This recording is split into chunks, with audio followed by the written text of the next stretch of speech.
Winner of this mile race. There is also a $50,000 prize for anyone who establishes a world record. You just saw Kevin Sullivan of Canada in the yellow. He was jostled at the start line, and the former Canadian 1500-meter champion is now running second last as the pack moves through the turn. He wears competitor number 65. Sullivan and Graham Hood staged a great battle in the Canadian Championships over 1500 meters, and Sullivan indicated at the time that he did not plan to run in the Pan American Games, would instead race in Europe in preparation for the World Championships in Seville, Spain. A couple of pace setters out there leading the way for Hicham El Guerrouj. El Guerrouj in third. The second of those pacemakers, Tanui of Kenya, the Olympic champion at 800 meters a couple of Olympic Games ago, pushing the pace 440 yards, 55.07, just about on world record pace. It's very important that these pacemakers not go out too fast. Equally, it's important that they don't slow the field down, and they're moving beautifully. And this high-class field already dropping back from the leading four, two of which are pacemakers. El Guerrouj, the world record holder in 1500 meters, which he set on this track a year ago, is now trying to take away Noureddine Morsali's mile record. And Jeff, it's interesting you point out that on this very track, Hicham El Guerrouj set the record for 1500 meters.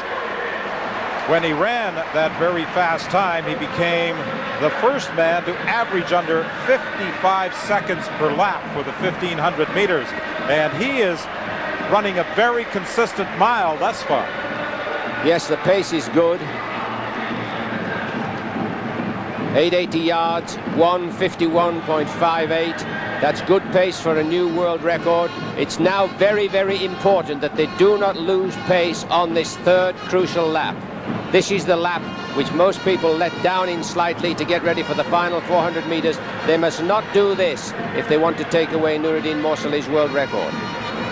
One of the pace setters, Robert Kibet, dropping out, leaving it up to Tanui to lead the way for Hicham El Guerrouj. And it's interesting that staying with Hicham El Guerrouj is the 20-year-old from Kenya, Noah Nyan. He is staying right with Hicham El Guerrouj. And with excellent credentials. Nyan has the three fastest 1500-meter times in the world in 1999. So this young 20-year-old is not out of his class. Tanui has done an outstanding job as pacemaking and brings them to the bell. They've got to work very hard on this final lap, but it is possible.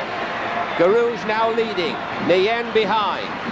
Tanui has dropped out. He did his job, as did Robert Kibet, the two pace setters, and now it is Hicham El Guerrouj going down the back straight, but he is unable to shake Noah Nyan.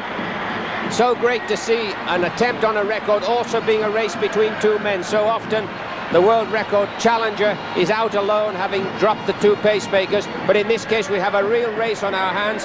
Nyan not giving way at all. This 20-year-old with the three fastest times in the world this year, not in any way humiliated by this great Moroccan runner, and sticks close to him coming off the turn with 100 meters to go. He's still there. Nyan trying to move in on Hicham El Guerrouj. He's closing. Watch the time. The world record, 3:44.39. They race to the finish line. Hicham El Guerrouj is going to hang on. He's got a world record, 3:43.12. As a matter of fact, both El Guerrouj and Nyan went under the former world record time.